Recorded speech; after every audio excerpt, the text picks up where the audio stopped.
बहुत से लोगों के मन में ये दुविधा रहती है और ये सवाल भी रहता है, ये डाउट रहता है कि जिस बीमारी का उनको डायग्नोसिस मिला है, जिस साइकेट्रिक डिसऑर्डर का डॉक्टर ने उन्हें डायग्नोसिस दिया है, लेबल दिया है या उनके फैमिली मेंबर को जो लेबल दिया है, वो सही नहीं है, वो सब झूठ है, वो सब गलत है, ऐसा कुछ है ही नहीं डिसऑर्डर या कोई डायग्नोसिस।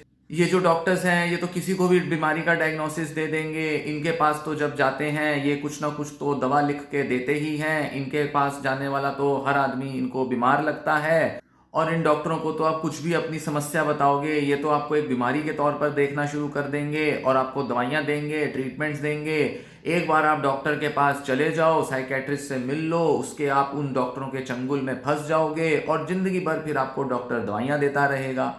तो बहुत से लोगों के मन में ये विचार बैठ जाते हैं कि उनको जो डायग्नोसिस दिया गया है वो एक तरह का झूठ है, वो सब फ्रॉड है, ये जो डॉक्टर्स होते हैं ये सब फ्रॉड होते हैं, साइकेट्रिस्ट जो हैं ये सब दुनिया को बेवकूफ़ बनाने का धंधा चला रहे हैं, ये सब पैसा लूटना चाहते हैं, साइकेट्रिक डिसऑर्डर जैसा कुछ नहीं होता। कहीं पर आपने पढ़ लिया, सुन लिया, घर के या किसी आसपास के किसी व्यक्ति ने, किसी रिलेटिव या दोस्त ने बोल दिया कि मेंटल डिसऑर्डर्स जैसा कुछ नहीं होता। ऐसे में बहुत से लोगों में लंबे समय तक ये दुविधा चलती रहती है, ये डाउट बना रहता है और एक तरह का डिनाइल बना रहता है, नकारात्मक रवैया, नेगेटिव एटीट्यूड बना रहता है डॉक्टरों को लेकर, दवाइयों को लेकर, अपनी कंडीशन को लेकर, जिस वजह से वो स्वीकार नहीं पाते कि जो डायग्नोसिस मिला है वो सही है या वो उनके फायदे में दिया गया है।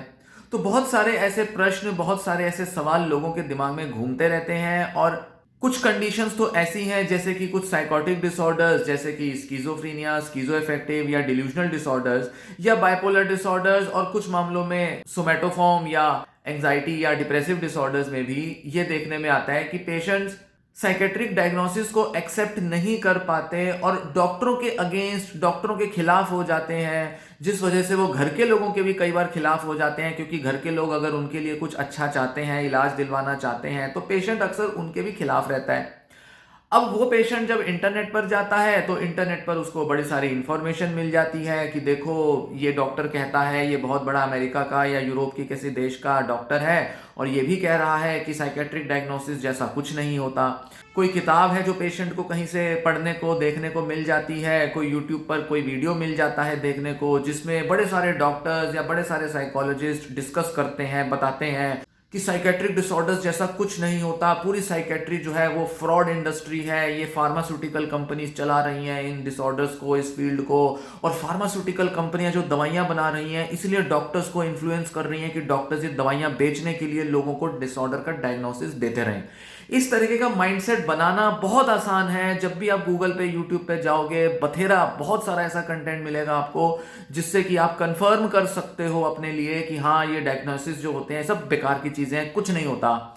साइकोटिक डिसऑर्डर्स के पेशेंट्स अक्सर ज्यादा ऐसा करते हैं क्योंकि उनके अंदर अपनी प्रॉब्लम को लेकर डिनाइल होता है, वो स्वीकारते नहीं है कि उनको कोई डिसऑर्डर है, इसलिए वो लगे रहते हैं, किताब पढ़ेंगे, रिसर्च आर्टिकल्स पढ़ेंगे, बड़े बड़े डिस्कशंस का पार्ट बनेंगे, किसी दूसरी जगह ट्रैवल भी कराएंगे किसी डॉक्टर या किसी साइकेट्रिस्ट से मिलने जो उनको कंफर्म कर दे कि हाँ ये जो डायग्नोसिस उनको मिला है ये बिल्कुल बेकार है, बिल्कुल गलत है, उनको कोई प्रॉब्लम नहीं है। साथ ही जब ऑल्टरनेटिव मेडिसिन की तरफ जाते हैं, मतलब एलोपैथी, मॉडर्न मेडिसिन से हटकर जब आयुर्वेद, होम्योपैथी या नेचुरोपैथी की तरफ जाते हैं, वहां पर भी बड़े सारे लोग मिल जाते हैं बोलने वाले कि ये सब बीमारियों जैसा तो कुछ नहीं होता, पेशेंट बिल्कुल ठीक है, उसकी बॉडी या माइंड के अंदर ये प्रॉब्लम्स हैं, ऐसा ऐसा इलाज लोगे, ये आयुर्वेदिक या होम्योपैथी इलाज लोगे तो ये बीमारियां दूर हो जाएंगी, इनफैक्ट बीमारी है ही नहीं, जो भी समस्या है वो दूर हो जाएगी। तो ऐसे में बहुत से पेशेंट्स और फैमिली मेंबर्स कन्विंस हो जाते हैं कि डिसऑर्डर जैसा कुछ है ही नहीं और वो बिल्कुल नॉर्मल है, या छोटा मोटा कुछ प्रॉब्लम है, वो जैसे तैसे करके छोटे मोटे एफर्ट्स लेकर या काउंसलिंग लेकर वो प्रॉब्लम्स दूर हो जाएंगी।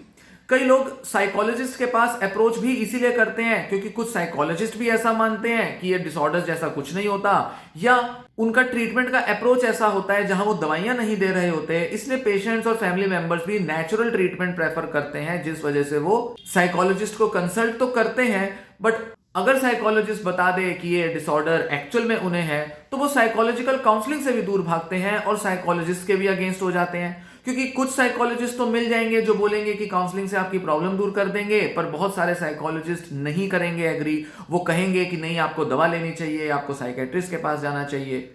तो ये बहुत सारा कॉन्फ्लिक्ट, बहुत सारी नकारात्मकता, नेगेटिविटी पेशेंट्स और फैमिली मेंबर्स में बनी रहती है। कई बार फैमिली मेंबर्स भी नेगेटिव हो जाते हैं, क्योंकि पेशेंट अगर अपना इलाज लेना चाह रहा है या वो किसी तरह से डॉक्टर्स के पास विजिट कर रहा है, या फैमिली का कोई एक मेंबर है जो पेशेंट को लेकर जा रहा है, तो कोई दूसरा फैमिली मेंबर है जो एक अपोजिट, एक बिल्कुल ही विरोधी विचारधारा रखता है। उसकी आइडियोलॉजी, उसकी थिंकिंग ऐसी है कि वो मानता है कि साइकेट्रिक बीमारियों जैसा कुछ नहीं होता, साइकेट्रिक बीमारियां तो बिल्कुल फ्रॉड है, ये डॉक्टर्स तो बिल्कुल पागल बना रहे हैं, भाई डॉक्टरों के पास जा जाके इंसान पागल हो जाएगा, हमें तो इतनी प्रॉब्लम है नहीं जितने डॉक्टर हमें पागल बना देंगे। तो इस वजह से कुछ फैमिली मेंबर्स भी इन्फ्लुएंस करते हैं पेशेंट को, जिस वजह से फैमिली के अंदर एक माहौल बना रहता है कि ये बीमारियां जो है सब बेकार है। ऐसे में इलाज तो मुश्किल होता ही है, इलाज लेने में तो देरी हो ही जाती है, बहुत सारा डिस्ट्रेस और बहुत सारी परेशानियां पेशेंट फेस करता रहता है, और उस वजह से फैमिली मेंबर्स भी परेशानियां फेस करते हैं। लाइफ में जो अचीव करना चाहते हैं वो भी नहीं कर पाते। तो यहां गलती क्या होती है, यहां चूक क्या होती है? क्योंकि डॉक्टर्स भी इस तरह की बात बोलते हैं तो आपको लगेगा कि नहीं, देखो बहुत सारे डॉक्टर्स हैं जो ऐसा कह रहे हैं तो सही बोलते होंगे। जबकि अगर ओवरऑल देखा जाए पूरी मेंटल हेल्थ कम्युनिटी या पूरा ये जो मेंटल हेल्थ फील्ड है, इसके नज़र से अगर देखा जाए, इसमें इतने सारे डॉक्टर्स, इतने सारे साइकेट्रिस्ट और साइकोलॉजिस्ट हैं, कई दशकों का जो शोध रहा है, कई दशकों से जो डॉक्टरों का जो खुद का क्लिनिकल एक्सपीरियंस है, ऑब्जर्व करते हैं लोगों को, लोगों की प्रॉब्लम सुनते हैं, देखते हैं, कई तरीके के प्रॉब्लमेटिक बिहेवियर और थिंकिंग पैटर्न को ऑब्जर्व करते हैं, देखने में यही आता है कि लोगों को साइकेट्रिक बीमारियां होती हैं, एक्चुअल में साइकेट्रिक बीमारियां एग्जिस्ट करती हैं। डॉक्टरों के इस एक्सपीरियंस को, डॉक्टरों के इस ऑब्जर्वेशन को, और इतने सारे जो लेबोरेटरीज में, रिसर्च इंस्टीट्यूट्स में जो रिसर्च चलता है, जो डॉक्टरों का जो मत है, ओपिनियन है, उसे नकारा नहीं जा सकता कि ये जो साइकेट्रिक बीमारियां हैं ये एग्जिस्ट नहीं करती, ऐसा नहीं कह सकते। पिछले करीब 100-150 सालों में मेंटल हेल्थ के जो कॉन्सेप्ट्स हैं, आइडियाज हैं और उसके जो डायग्नोसिस हैं, उसमें बहुत ज्यादा एडवांसमेंट हुआ है, बहुत ज्यादा ग्रोथ हुआ है। जो मेडिकल डिसीजेस होते हैं उनके डायग्नोस्टिक सिस्टम्स, जो डायग्नोस्टिक मैनुअल्स हैं, वो तो कई सदियों से हमारे पास मौजूद हैं, और दुनिया भर के सभी कल्चर्स में, जैसे अगर हिंदुस्तानी कल्चर ले लें, यूरोपियन, अफ्रीकन, चाइनीज या अमेरिकन कल्चर की हम बात करें, तो हर जगह कोई ना कोई उनका ऐसा मेडिकल डायग्नोसिस सिस्टम होता ही था जिसके बेसिस पर लोगों की बीमारियों को डायग्नोस किया जाता था और उनको उसी हिसाब से इलाज दिया जाता था। वैसे तो मेडिकल डिसीजेस के बारे में भी सोच में बहुत ज्यादा चेंज आए हैं पिछले 200-400 सालों में, पर ओवरऑल इस बात को नकारना मुश्किल है कि मेडिकल डिसीजेस होते हैं, क्योंकि उसके सच को तो हम इजीली एक्सेप्ट कर लेते हैं। पर साइकेट्रिक डिसऑर्डर्स अभी रिसेंट फिनोमिना है। करीब 100-125 साल पहले ही पहला डायग्नोस्टिक सिस्टम आया था जिसके बेसिस पर साइकेट्रिक डिसऑर्डर्स को डायग्नोसिस किया जाता था, और जो WHO या जो DSM, अमेरिकन साइकेट्रिक एसोसिएशंस हैं, उनके मैनुअल्स करीब 60-70 साल पुराने ही हैं। तो रिसेंटली ही हिस्ट्री में देखा गया है कि जो साइकेट्रिक डायग्नोसिस हैं उनको वैलिडेट किया गया है और इस जैसी किसी चीज को आइडेंटिफाई किया गया है कि हाँ, लोगों में डिसऑर्डर्स होते हैं और लोगों की ये जो मानसिक परेशानियां और समस्याएं होती हैं, इसको एक बीमारी का नाम दिया जा सकता है, और ये बीमारियां जो है ये वैलिड होती हैं। तो क्योंकि ये रीसेंट कॉन्सेप्ट है, इसीलिए साइकेट्री और मेंटल हेल्थ डायग्नोसिस का जो कॉन्सेप्ट है वो अभी भी ग्रो कर रहा है, उसमें अभी भी बहुत सारे चेंजेस आते रहते हैं। जैसे DSM जो है उसके 5 वर्जन्स आ चुके हैं। DSM का मतलब होता है diagnostic and statistical manual of mental disorders, मतलब मेंटल डिसऑर्डर्स को डायग्नोस करने का मैनुअल। इसके अंदर सारे वो मेंटल डिसऑर्डर्स दिए होते हैं जो कि डॉक्टर्स डायग्नोस करते हैं। इसी तरह से WHO, वर्ल्ड हेल्थ ऑर्गेनाइजेशन का भी एक मैनुअल है जिसे ICD-10 कहते हैं, मतलब इंटरनेशनल क्लासिफिकेशन ऑफ डिसीजेस।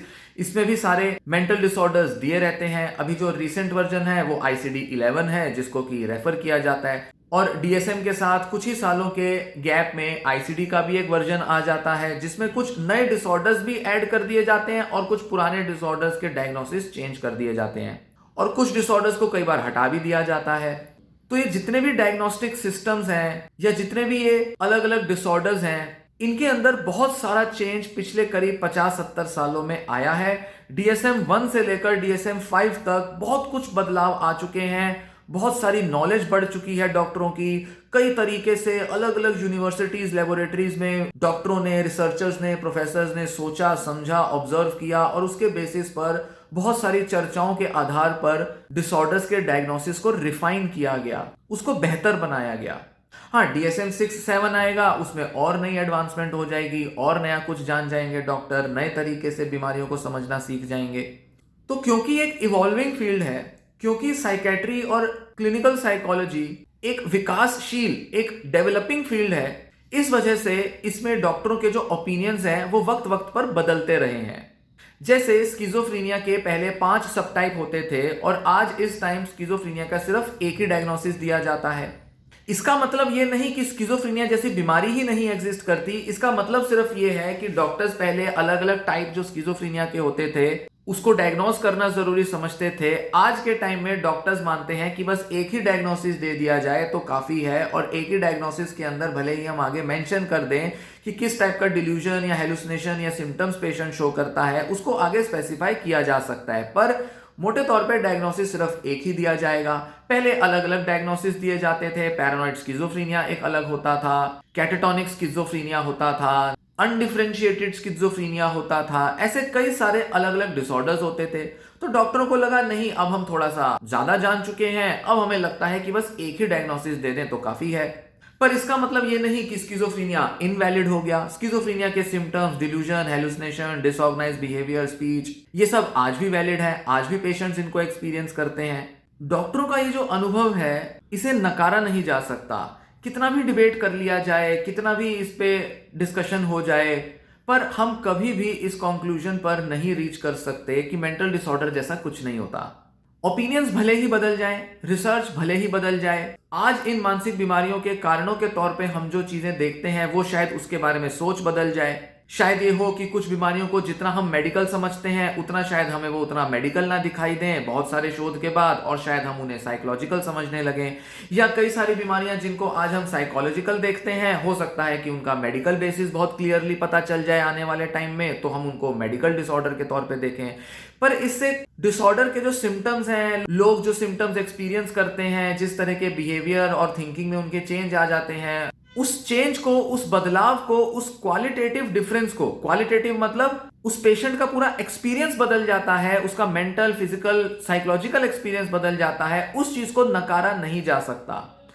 जिन लोगों को मेंटल डिसऑर्डर्स होते हैं वो अपने मेंटल स्टेट में एक क्वालिटेटिव डिफरेंस एक्सपीरियंस करते हैं। अब वो पहले की तरह नहीं सोचते, पहले की तरह अब उनको दुनिया नहीं दिखाई देती, वो खुद को अब पहले की तरह नहीं देखते। खुद को लेकर, दुनिया को लेकर, जीवन को लेकर उनका विचार, उनकी सोच, उनका नजरिया बदल जाता है। और क्योंकि ये नजरिए में बहुत बड़े बदलाव आ जाते हैं, इसलिए वो अपने को नॉर्मल तरीके से, हेल्दी तरीके से आगे नहीं चला पाते, अपने रोजमर्रा के जो एक्टिविटीज हैं, रिस्पॉन्सिबिलिटीज हैं, उनको नहीं निभा पाते।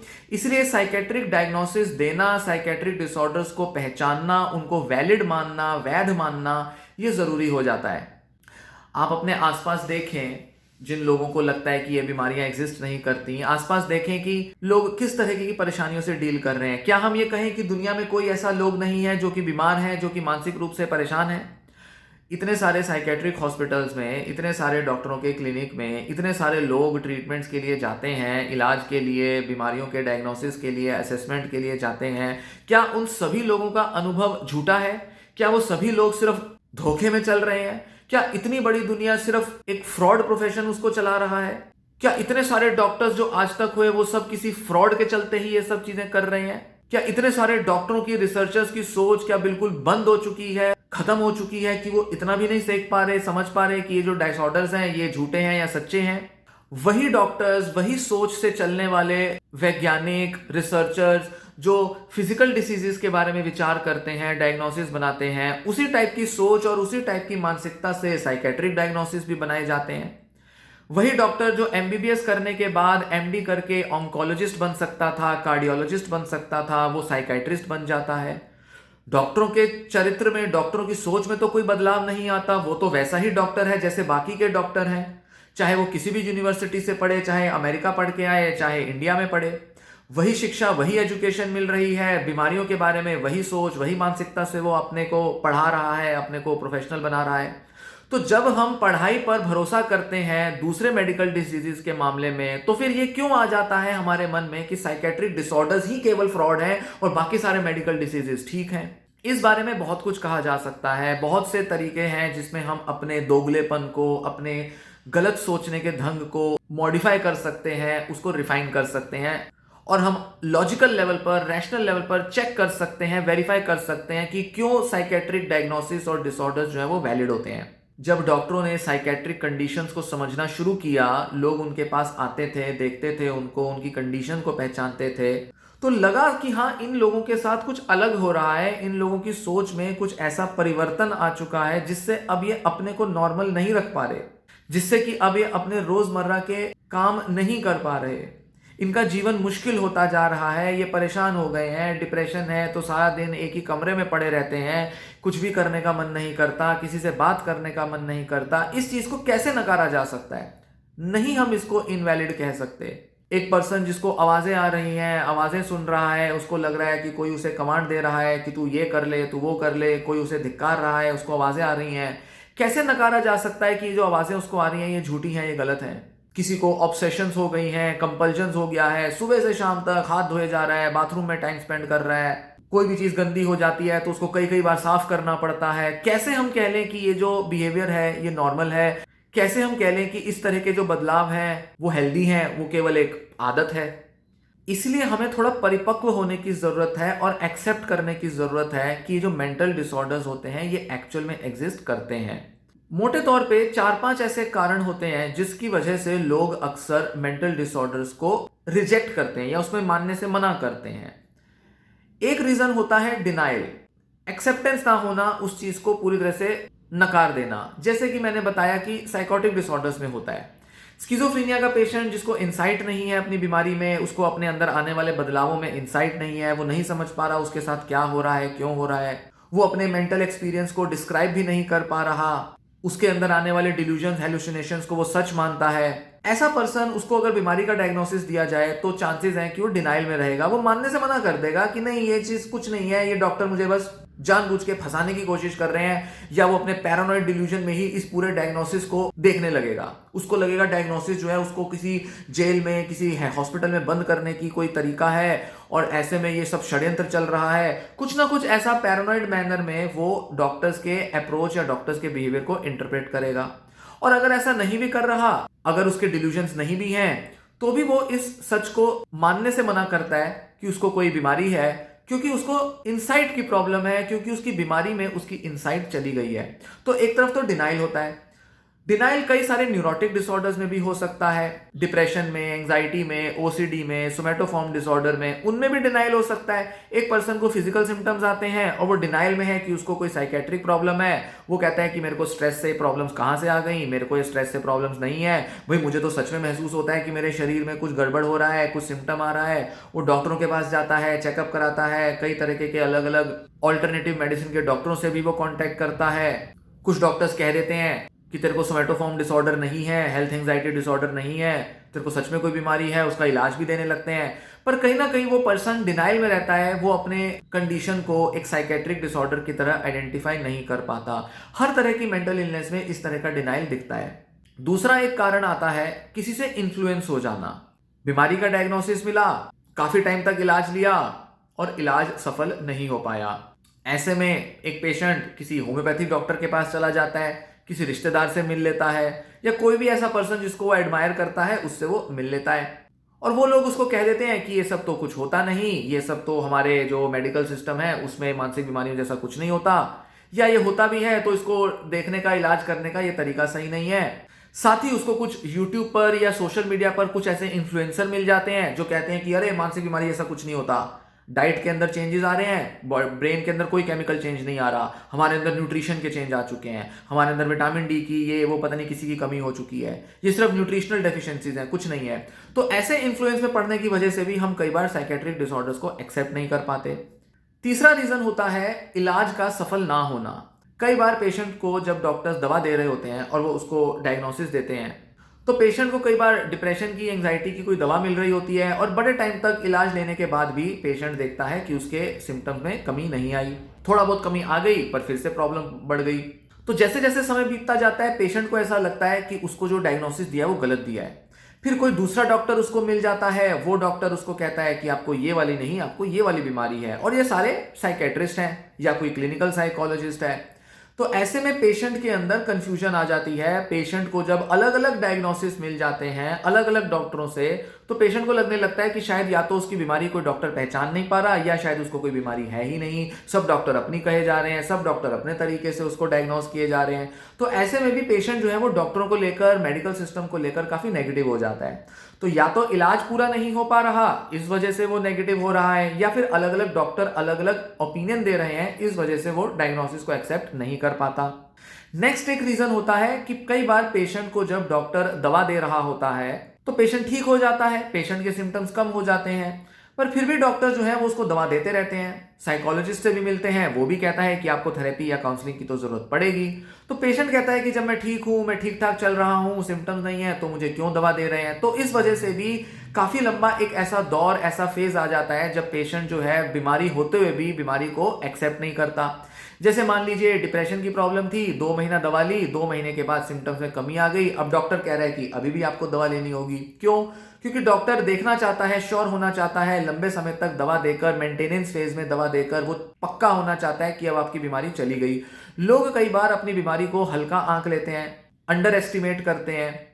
डॉक्टरों का देखने का जो नजरिया है बीमारियों को वो थोड़ा अलग होता है। डॉक्टर पूरी तरह से श्योर होना चाहता है कि पेशेंट रिकवर कर गया तभी मैं उसकी दवाइयां छुड़वाऊंगा, या काउंसलिंग थेरेपी तभी छूटेगी जब पेशेंट पूरी तरह से ठीक हो गया है।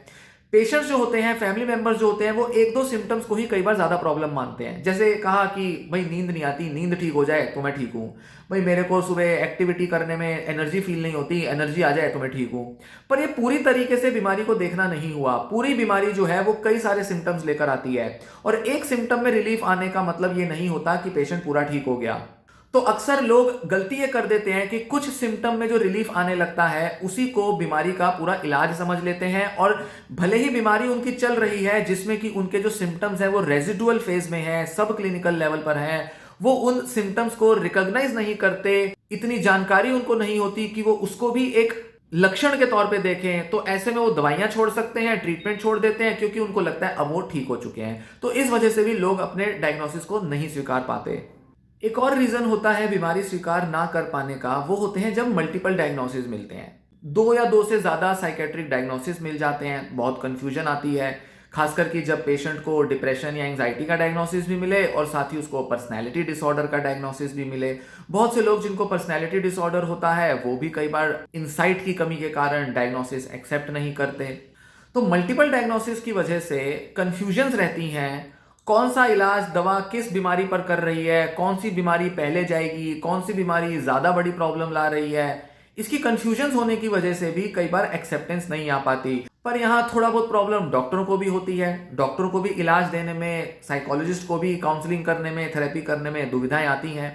तो कुछ हद तक तो ये प्रॉब्लम काफी प्रैक्टिकल है, जेन्युइन है। पर फिर भी कई बार जब डॉक्टर्स बड़े क्लियर होते हैं और डॉक्टर्स इलाज के लिए मोटिवेट कर रहे होते हैं या कोई डायरेक्शन दे रहे होते हैं, तो भी पेशेंट जो है वो अपनी प्रॉब्लम को पूरी तरह से एड्रेस ना करके डॉक्टरों के माइंडसेट से स्टेप बाय स्टेप कैसे बढ़ना है, कैसे बीमारी को और लक्षणों को ठीक करते जाना है, उसको एक्सेप्ट नहीं करते और अपने ही कुछ तरीकों में लगे रहते हैं, अपने ही तरीके से अपनी प्रॉब्लम को हैंडल करते रहते हैं। तो कुछ पढ़ लेंगे या किसी और कई अलग अलग डॉक्टर के पास जाएंगे, इस तरह से वो कई बार अपनी बीमारी को बढ़ा भी देते हैं। तो ये रहे कुछ कारण कि क्यों और कैसे लोग अपने डायग्नोसिस को एक्सेप्ट नहीं करते, और क्यों ये बहुत बड़ी समस्या है कई लोगों के लिए, और क्यों इस तरह की समस्या को रिजॉल्व करना जरूरी है।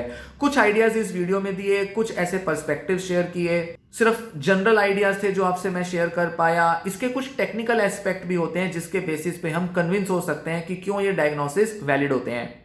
क्योंकि डॉक्टर्स जब इन डिसऑर्डर्स को पढ़ते हैं, इनके बारे में जानकारी जुटाते हैं, कई तरीके से लॉजिकली वो खुद को भी क्वेश्चन करते हैं, अपनी नॉलेज को भी क्वेश्चन करते हैं। कोई भी डॉक्टर ऐसा नहीं है जो पढ़ रहा है वो उसको क्वेश्चन ना करे। साइंस, फिलॉसफी, मेडिसिन, साइकोलॉजी, इन सब में लॉजिकल, क्रिटिकल, एनालिटिकल थिंकिंग को बढ़ावा दिया जाता है। आप जो सवाल अपने मन में कर रहे हैं उससे 10 गुना सवाल डॉक्टर्स ऑलरेडी कर चुके हैं। डॉक्टर्स के दिमाग में ये ऑलरेडी आ चुका है कि क्या जो हम दवाइयां दे रहे हैं, क्या जो हम बीमारियां डायग्नोसिस कर रहे हैं, क्या ये सही भी है, क्या हम सही लोगों को सही दवा दे रहे हैं, क्या हम सही बीमारियां डायग्नोस कर पा रहे हैं। डॉक्टर्स ऑलरेडी इस तरह के सवाल, इस तरह की दुविधाओं से जूझते रहते हैं। और जितने भी मेडिकल सिस्टम में या ये जो डायग्नोस्टिक मैनुअल है, इनमें जो बदलाव आते हैं वो इसी चीज को ध्यान में रखकर आते हैं, क्योंकि डॉक्टर्स जानते हैं कि जो हमने 30 साल पहले समझा था वो शायद सही नहीं है, हमें अब अपनी नॉलेज को, अपनी अंडरस्टैंडिंग को एडवांस करना पड़ेगा। तो डॉक्टर्स ऑलरेडी इन दुविधाओं से जूझ रहे होते हैं और इसको सॉल्व करने में आगे बढ़ते हैं, ना कि वो केवल पूरे तरह से डिसऑर्डर को नकार देते हैं, रिजेक्ट कर देते हैं कि ये सब बेकार है, फालतू है, एम ही बेकार में साइकेट्री फील्ड बन गई, छोड़ो, कोई जरूरत नहीं है, कोई जरूरत नहीं है दवा देने की, रहने दो जैसे दुनिया चल रही है, दुनिया में कोई पर्सन जो है वो मेंटली इल नहीं है, किसी को कोई बीमारी नहीं है, मजे में रहो और दूसरी मेडिकल स्पेशलिटीज में चले जाओ। ऐसा नहीं हो सकता और ना ही ऐसा होगा।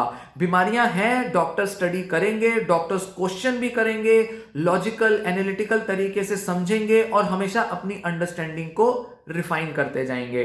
तो इसलिए इस चक्कर में पड़े रहना, ये डायग्नोसिस नहीं होते, डॉक्टर फ्रॉड है, डॉक्टर फालतू में बेवकूफ बनाते रहते हैं, जितना जल्दी इस सोच से बाहर आ जाएंगे उतना अच्छा है, उतना फायदा है।